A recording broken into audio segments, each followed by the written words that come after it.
Hey y'all, I figured I was going to make a video to talk a little bit about my application process and what I'm doing now that I'm accepted.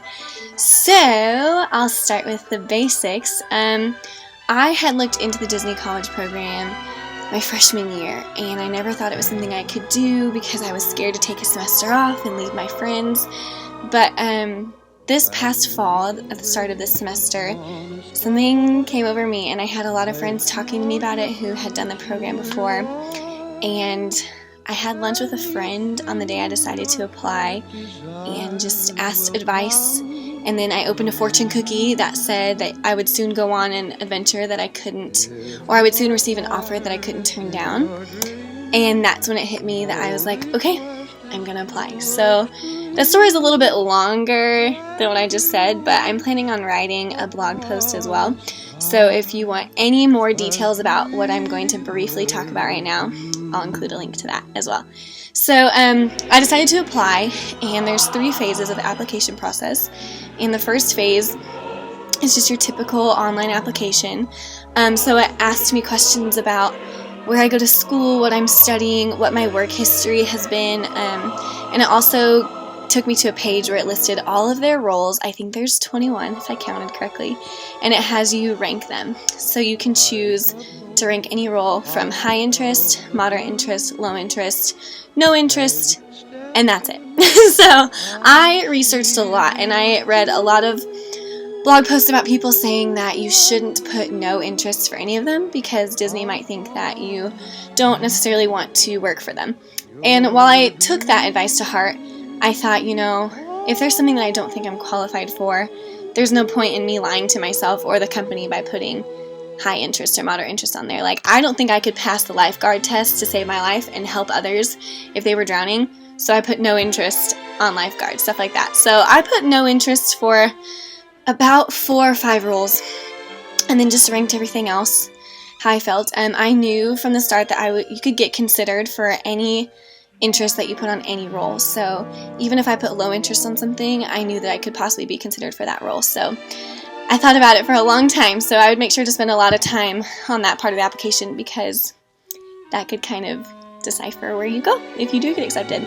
So once you do that pretty basic application, you'll receive an email that says something along the lines of, "Thank you so much for applying. Due to the high number of applicants, people may or may not move on from this phase." And the next phase is the web-based interview. So when I received that email, I thought that it was done. I thought that was kind of a thank you but no thank you type email, so I panicked. So y'all, if you get that email, it's just precautionary. It's just saying, you're fine. We got your application. Just wait a little bit. So don't freak out, because I freaked out. But then about an hour later, that evening, I received another email that said, "Congratulations, you've moved on to the web-based interview." So like I said, I had done a lot of research, and I knew that right after I took the web-based interview, it would pop up a screen that said, "Congratulations, you made it to a phone interview," or "You did not." So I was very scared to start this web-based interview because I was like, everything could be over tonight, or I'd be in submission for a long time waiting. So I really wanted to put effort into my answers and make sure I was thinking them over. But then I didn't realize that the questions were timed. So I was like, okay, I'm going to take my time. It's going to be great. And once I started, it was like, okay, you have 60 seconds to answer this question. Well, 60 seconds is a lot longer than you think. So still don't feel like you need to rush, even though I did a little bit. It's okay. You'll be fine. But I happened to be at a friend's house when I decided to submit my web-based interview. And I would highly recommend being around people who know you really well, because when I came across questions where, looking back, I obviously knew the answer to them, but at the moment you're like, what do I say? Am I a good leader? Am I a happy person? Am I positive? Do I show up on time? Like, sometimes you panic. And so it was nice to have my friends there to help me through every question and just help me think about the best possible response I could put down. My biggest piece of advice for the web-based interview is to stray away from selecting neutral as your answer as much as possible. So some of the questions will ask you about your work experience or how you deal under given circumstances that they'll provide for you in the questions. And a lot of the questions are similar to each other because they want to make sure that you're consistent with your answers. So not only should you be true to yourself, but you need to be strong in your responses. I've had quite a few friends who admitted to putting neutral for a lot of their answers, and they didn't make it to the phone interview round, and I think that's because Disney really wants to know if you have an opinion on something, or if you're a positive person or not, or if you're a good worker or not. It should be kind of black and white. So just make sure that you don't select neutral. But other than that, it's a really quick, about 30-minute process. It seems like it's like 2 hours long, because if you're like me, freak out a little bit, but it doesn't take that long. And then after that, I was surprised because I clicked submit and a page immediately popped up in big letters and said, "Congratulations, you made it to the phone interview." And I cried just because, I don't know, I cry a lot, I guess, but I was really excited. And so I celebrated with my friends, and it gives you a couple of dates to choose from for their next available time slots for you to do your interview. So I purposely chose a couple weeks later in the morning because I knew that if I picked an evening time, I would spend the whole day freaking out. Like, I wouldn't even be mentally there in my classes because I'd be like, how can I impress Disney? So I made sure to do it in the morning, and my roommate had class, so I was by myself in my room. And I did a lot of preparation for this phone interview.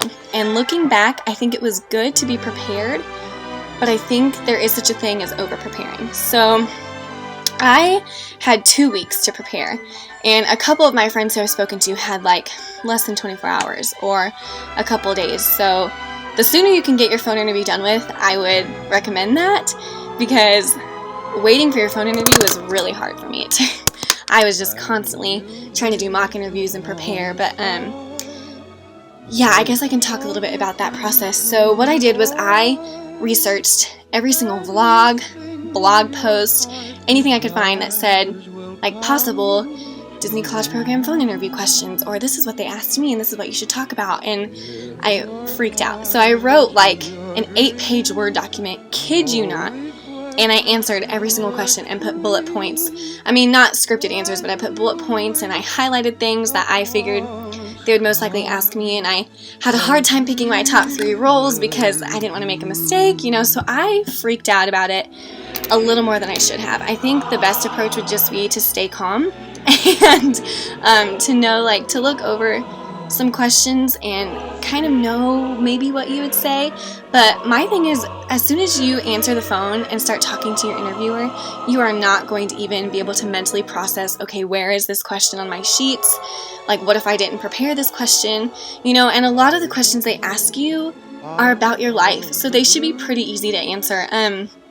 I don't think I referred to my page maybe twice when I was trying to explain why I would be good at certain roles, just because I didn't want to leave anything out.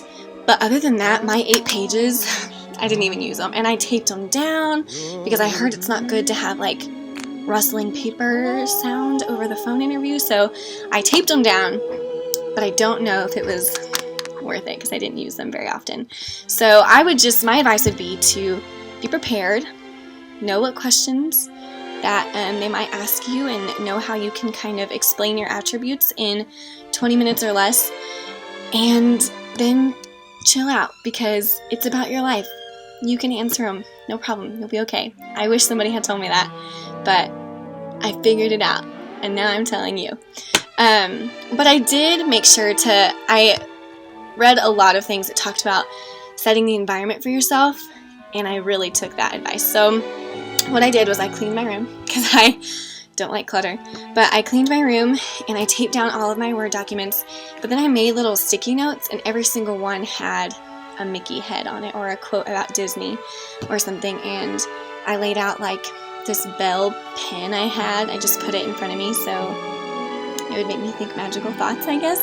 And I have a chip mug from Beauty and the Beast that I placed out, and then I kid you not, I wore my Disney World 2015 t-shirt because I went this past summer, and I wore my Mickey ears. And I know they couldn't see me, which is probably a good thing, but I just really wanted to get into the mindset of like, okay, I can totally see myself here. This is why I'm a good asset to the company, and I really thought that getting in the groove would help me out a little bit. So do whatever you need to do that helps you. If you want to get dressed up for an interview because you feel like you'll perform better that way, do it. If you want to stay in your sweatpants and stay in bed, do it. My advice is just eat some breakfast or dinner, whatever time of day you have your interview. Be comfortable and be yourself. So my phone interview lasted about 30 minutes. I talk a lot, so it lasted a little bit longer than usual, but that's okay. If you can hold their attention, just keep talking. They're going to keep asking you questions. And I had read everywhere that they would probably call you 15 minutes beforehand, so I was listening to Disney music on my Spotify playlist and then turned it off at 8:15 because I was like, okay, they're going to call. She didn't call me until right at 8:30, so I started freaking out thinking, oh my gosh, what if I didn't put the right time zone, or what if I didn't put my number down correctly? Like, don't worry. They know what they're doing. You probably did it correctly because you're a smart person. So they might actually call on time or a little bit later. So just be prepared for that whole kind of 15-20 minute window before or after, but they'll get to you. I would also suggest writing down the name of your interviewer, because at the end they're going to ask you if you have any questions, and I think you need to take advantage of that. So make sure that you repeat their name and say, yeah, actually I do have a few questions. And whether you're asking questions about how they got started, or what their favorite thing about working for the company is, or if you actually have logistical questions about roommates and classes and how many times you can do the program, just feel free to ask them that, because that's what they're there for, and it's going to give you a little bit more insight to what the program offers as well. So ask them questions. That's my advice. 1 or 2 questions, in and out, and then you're done. And as soon as I hung up the phone, I cried again. I was so relieved, and I felt like I did the best I could. So then I knew that I'd probably have 2 or so weeks of waiting, because that's what they tell you. So I was like, okay, now the waiting begins. And that day I felt really confident, and then it was on a Wednesday, so then the next day I felt very confident still. But then Friday morning, for some reason, I woke up and I was like, I did not do my best. I did not tell them this. I forgot to tell them this. I didn't say this. I didn't sound like this. I didn't smile enough, because everybody says to put a mirror in front of you so you can see that you're smiling the whole time. And I just started freaking out because I was like, I don't think I did my best. And so I began preparing mentally for the worst, just because it is what it is and it was over with. But that day at 11 a.m., I was sitting in the Chick-fil-A on campus by myself, because I usually study during my lunch breaks, not gonna lie. And I was just chilling, and I was like, I'm gonna check my email. Why not? So I checked my email, and the only thing I saw was in the subject line, it said, Walt Disney World, congratulations. And I lost it. Here I am, just a few minutes ago, thinking I screwed everything up, and I kid you not, my interview was 2 days before that, and I thought they had made a mistake, because my name is a pretty common name, and I'm used to meeting other people who have my name. And so I was like, there must be another Hannah Wright. This isn't me. But then I stopped thinking about that, and I got very excited. So I immediately called my mom. I'm already crying. My hands are shaking. I call my mom. I'm like, Mom, I got in. Oh my God. And so she's excited. I'm excited. I'm in public crying, trying to contain myself, but I just can't. And then my mom asked me, well, what role did you get? And I'm like, oh my God, I didn't even think to look at that, because it's a completely different link you have to go to. So my hands are shaking. I'm trying to find my role. And then I open the page and it says, you got attractions. And I started crying even harder, which I didn't think was possible. And the people around me, I felt kind of bad for them, because it was not like a cute couple tears coming out. I was like heaving, sobbing, because I was so excited and relieved, and just like, this is the time in my life when I think I was ready for something new, and this was my something new. And if I didn't get in the program, there was a couple other steps I had to take to just see where I was going to go in my life. So this was a path that I was really hoping for. And so I was crying. I got my top role. It was wonderful. But my advice would be, if you're going to check your emails, or if you have your emails go to your phone or something, be prepared to cry in public. I mean, it didn't bother me, because people were like, are you okay? And I'm like, yeah, I'm fine. Let me tell you what just happened to me. But if you are maybe the kind of person who would not want to cry in public, then maybe just tell yourself to not check your email until you get home. But I just sobbed in Chick-fil-A. And now every single time I go to Chick-fil-A, I try to sit in that same booth because I'm like, this is where everything happened, and it's great. So, yeah, so once I got accepted, then there's a couple other things I had to do. So I knew going into my application process that my university would not comply with the credit system offered at the Disney College program. I know that we're a private institution, so I think that has something to factor into it, but I knew from the start, because I had friends who had gone before me, that it was something where they didn't mash up. So I had to contact admissions and the registrar's office and just see what next steps I had to take. And for me personally, I am currently going through the process of unenrolling from my university for a semester, but they're guaranteeing my re-enrollment in the fall because I'm currently a junior, so I'd be coming back my senior year, and I was a little nervous to have to find a new college my senior year, and they guaranteed that I'd be re-enrolled. So it's kind of nice because, you know, I'm taking a semester off. I'm still able to graduate on time, which is really cool. But I do know people who are graduating later, and if that works for you, go for it. I mean, this opportunity is a once-in-a-lifetime experience, and if that means graduating from college a semester later, I think it is so worth it. Just like any other study abroad experience, this is unlike any other, so I would go for it. But I'm also contemplating taking classes out there because they offer classes for credits and classes not for credit. So of course I'm not going to take the ones for credits because they wouldn't go anywhere to my university. But I really want to take a few classes just to kind of learn more about the company and maybe see if there's a different passion I have in life and follow that.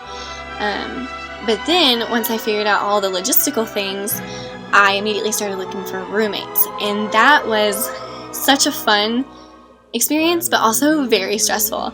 So what I did was I luckily found an amazing girl on campus who's a junior who got accepted as well.